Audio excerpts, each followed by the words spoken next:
Hi, my name is Pastor Jim Hoggett. We're here in Coeur d'Alene Open Bible Church. This is a counseling session between two people from the New Testament. I want you to meet Priscilla, and this is Aquila. They were friends with Paul the Apostle, and he referred them into my office for counseling, if you can believe that. We've been talking about families and family systems and how to understand how families work. I have a master's degree in counseling in marriage and family systems. So we talk about how families dance. It's interesting, when they walk into a counseling room, you can just watch the way they walk in and where they sit. You'll have father will sit here, and daughter will sit here, and mother will sit here, and brother will sit here, and you just say, I wonder what's going on inside of this family. Does father and daughter have an alliance? Does mom and son have an alliance? And sometimes it's real interesting to have them bring in the family photo album, because somebody's usually behind the camera, and you'll see which one is their favorite. They're the one that has the most pictures taken. Family systems are kind of interesting. Reminds me of a child's mobile. Hangs over a crib. You move one thing and everything else shifts.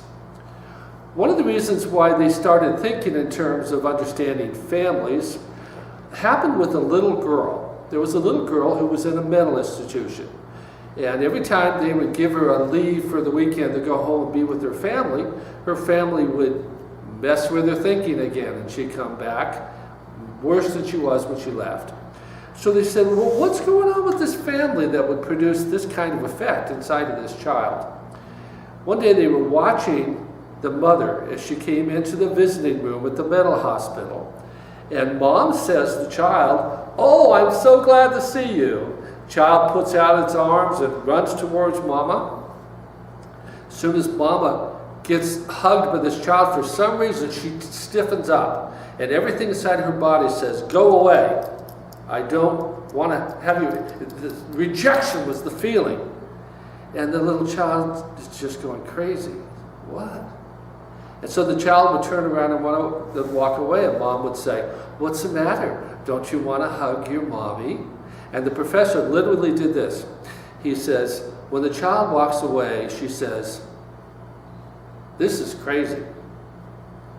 Wow, what a crazy world I live in. In order to live in this crazy world, I have to be crazy." It takes 3 generations of dysfunctional families to produce one schizophrenic. Of course, you can produce it in other ways. It can be chemical imbalance and other things like that. But dysfunctional families are probably the most numerous effects on people's life that ends up with some type of mental illness. Another thing that may happen, let's take an alcoholic mother. Alcoholic mother has a little girl who comes home from school, and mom says, "Oh, you're such a good little girl, and you've been doing everything that I've asked, and I'm so pleased. Thank you so much. To reward you, we're going to go down to the bike shop and buy that bicycle that you have been asking for, and I've promised you. And oh, you deserve it because you've been such a little girl. Such a good little girl." The little girl says, "Mommy, can we go now?" And she says, "No, give me a little while. You go outside and play." Now, as soon as the little girl goes outside, mom starts drinking. And the little girl comes in every once in a while to check with mom, and she's getting more and more intoxicated. And pretty soon, mom says, "You little brat, you're always asking for stuff that you don't deserve, and you're bugging me, and because you're bugging me, you don't deserve this bicycle. Get out of my sight." And the little girl walks out and goes, "Wow, this is crazy. In order to live in this crazy world, I have to be crazy." We've experienced things with men who come back from Vietnam. And that's the first time we started understanding something called post-traumatic stress syndrome, where somebody experiences something over here, and then years later it pops its head over here, and you see how this really affected them, but they pretended like everything was fine. Well, that's the same sort of thing that happens inside a child's mind. A child needs to have consistency. It needs to have the parents tell the truth and live up to what they say. For instance, if you have a mom who's always going to church and she's talking about a relationship with Christ, and she's saying, oh, you need to live up to the 10 Commandments, you need to please God, and behind the scenes she's having an affair. And the child says, wait a second, this is inconsistent. Or dad has been maybe the pastor of a church, and he's saying one thing from the pulpit and living another thing outside of the pulpit. And the child is saying, wow, what is going on here? This is a crazy world. In order to live in this crazy world, I have to be crazy. It's not enough to just work with the client. Family Systems has realized you have to work with the entire family.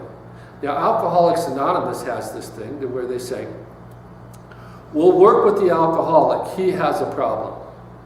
But they also noticed Family Systems involved in his problem. So they'll say, well, let's work with the family as well. They developed an entire group called Al-Anon. Maybe they're not drinking, maybe they're not touching the alcohol, but they have the alcoholic dance. They are supporting his addiction to the alcohol.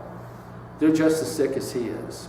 So you're going to fix the person with the problem, and then you got to go and fix the family system. Otherwise, the family will suck him back into his problem again because of the family dance. Now, I got to give you a warning here. Every system likes to have equilibrium. Every system likes to be in balance.